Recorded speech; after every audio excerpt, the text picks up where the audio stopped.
The Moana remake was imminent, and imitation is the greatest form of flattery. This isn't imitation. This is identity theft. And oh look, Mr. Johnson finally grew some pubic hair on top of his head. Counsel, are you ready to make your closing arguments to the jury?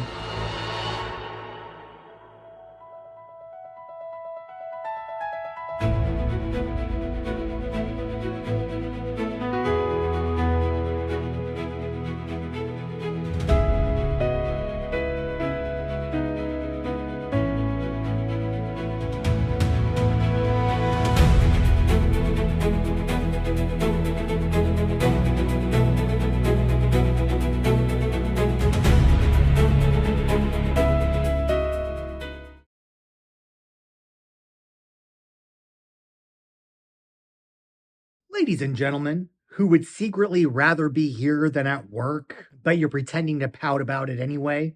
My client, the 2016 version of Moana, isn't even a decade old.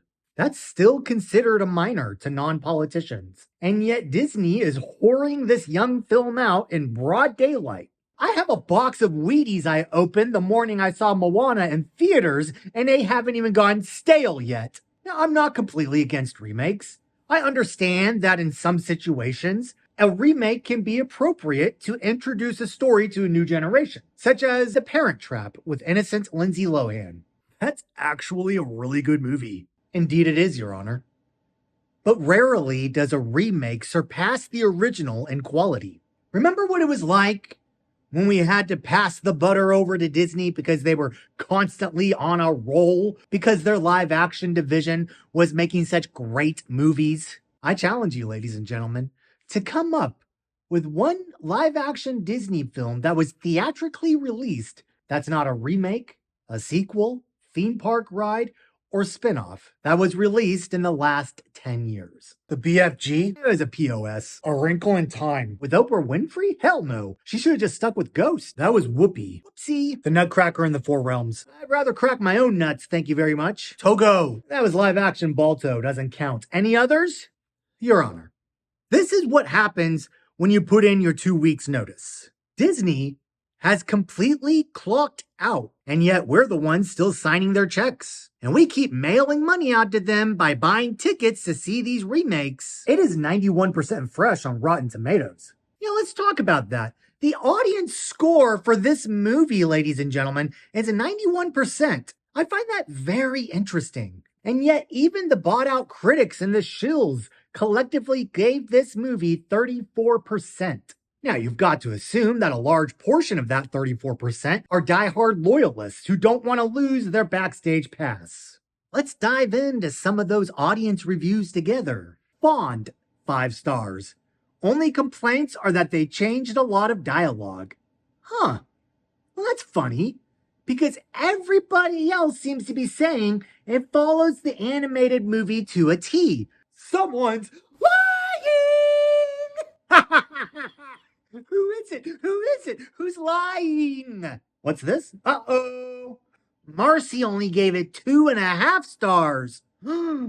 She vehemently says, "It was too loud for kids. Please turn it down." Yes, I'm sure somebody will inform Mr. Diamaro about your theater's maintenance issues. He'll get right on it. Let's see what else she says. "We had to leave. My grandson was scared. We did not get to even start the movie." First off, your grandson sounds like a whiny little bitch. Language, Mr. Fuggin. Yes, Your Honor. Her grandson sounds like a Tamai Ulavale. Second of all, if you didn't even get to see the movie, what was he so scared of? How was it too loud if you didn't even see it? And why the fuck did you give it 2.5 stars if you didn't even see the movie? Huh? That was fun. Let's keep going. Victoria H. gave it 5 stars. "I teared up about 10 times. An adult in his 50s and an 11-year-old girl." I teared up too, Victoria, when I heard how much time they were forcing this young, impressionable 11-year-old girl onto all these Hollywood bigwigs, spending all that time in tube tops, hopping from island to island in Moana Town. I tear up too. Defense, do you have an objection? I mean, it's Hollywood, Your Honor. Deborina, 5 stars. They changed her top at the end and left a few words out of some of the songs, but other than that, it was good. Oh! Oh! So then it's not a remake. It's like she paid to see a whole new movie. She didn't want to see a new movie. So much they changed. Let's do another. Mr. Fuggin, that'll be all. Move it along. Disney attempted to capture lightning in a bottle for the second time. And in a way they did.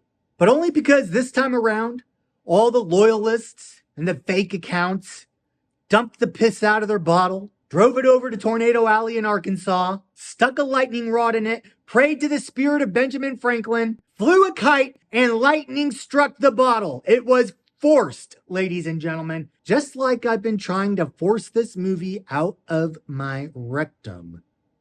So today, ladies and gentlemen, I just ask you to not reward Disney for photocopying its own assignment. I ask you please to find the defendant guilty for making this thing exist. Will that be all? I hope not, Your Honor. I hope not. Mr. Adebayo? People keep saying, why remake Moana? I don't know. Why remaster albums? Why print hardcover books? Why release a director's cut? Humans love buying things they already own. Have you not met a collector? So they accuse Disney of recycling, to which I say, finally, a company that's thinking about the environment.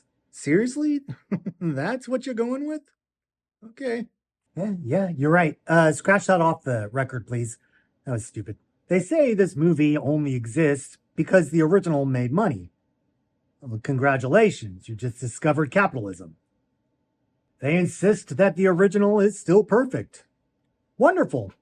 No harm done. The harm is that there could have been a good summer movie to see this year. God knows Warner Brothers and Spielberg aren't doing the job for us. Quiet, Mr. Fuggin, you had your chance. The prosecution wants you to declare that success is illegal.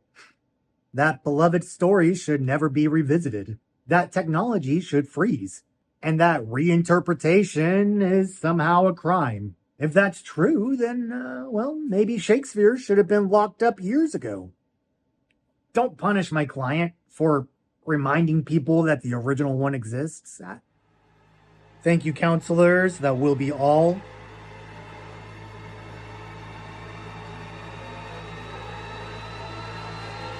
Jury, have you reached a verdict?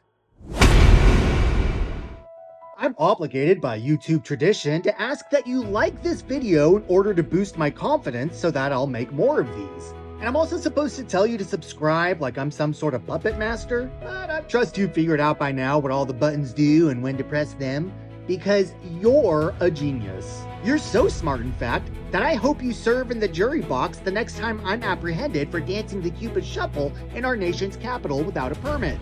Now, if you don't like me, don't subscribe, it's fine, whatever, I'll get over it. But I'll see you the next time YouTube accidentally recommends me to your feed.